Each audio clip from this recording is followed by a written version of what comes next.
Our culture since before the Stonewall riots were to be able to go into a bar where we felt safe and comfortable and be able to perform for our audience.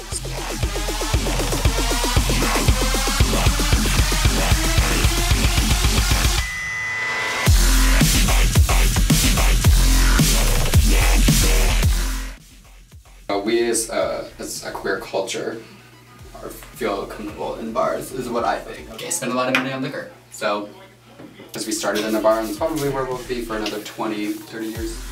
And I get ready here, and then I go to the bar, I pad up, suit up, I put on nails, and then start performing around 9. I'm there until about midnight, working, and then I start drinking. Then I drink the rest of the night. I got to a point where I felt like I had to be drunk to go on stage to do my thing, and that wasn't me. There's different kind of, you know, levels of drinking where it's like fun, and then when it goes to that other level, you're just wasted on stage. That's not cute.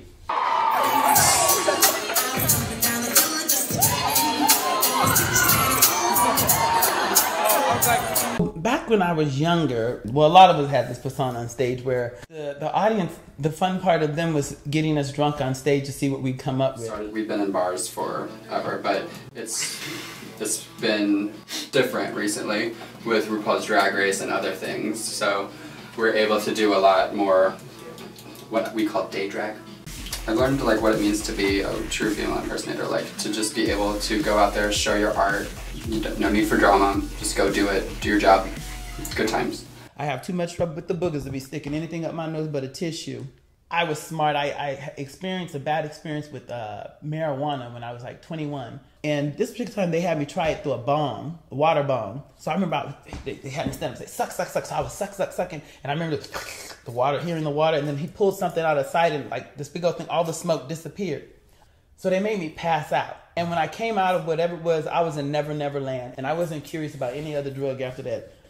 The way that substances are marketed to LGBT communities, that like, you know, alcohol, tobacco companies see the LGBT community as a target population. People starting out in drag do it through substances. I mean, they like, you know, have a couple drinks so that they get the nerve and they get the attitude and they get the sass that they need to perform. In some ways, it's an interesting performance of masculinity. It's like the most feminine woman turns out to be a man. Bars become places that are very, where that's just part of the culture. I mean, obviously they're working in the land of a modified body, right? I mean, they're selling themselves, they're selling the bar, they're selling drinks. We live in a culture that is committed to binaries of sexuality and gender, that, you know, what it means to be, these rigid definitions of what it means to be a man, and what it means to be a woman, and what it means, the default is still a culture that is heteronormative, if not homophobic, right? At least it's heteronormative. And I think that's, as long as that's true, I fear that we'll have health disparities. There are those out there that are dabbling in their things and they can fall into the wrong crowd, but that can happen anywhere. And that's the thing too, is some of them want to be followers and not leaders. You know, they think because everybody else is doing it, it's okay. But I've never been one of those. I'm like, you go and do your thing.